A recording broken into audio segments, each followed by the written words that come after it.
Arthropleura, the largest millipede to ever walk the earth. At over 2.5 meters long and a half-meter wide, he has no natural enemies, so can focus all his energy on finding a mate. But for Arthropleura, the pursuit of the perfect partner is not straightforward, for he's virtually blind, and his world extends only as far as he can sense. And yet, sensing where she once was is not the same as sensing where she is.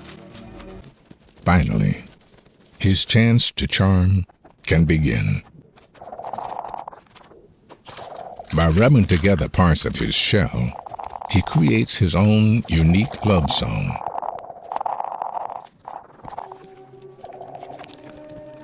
Mating on land can be an awkward affair.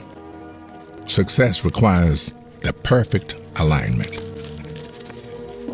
So it's important at this critical stage not to put a foot wrong.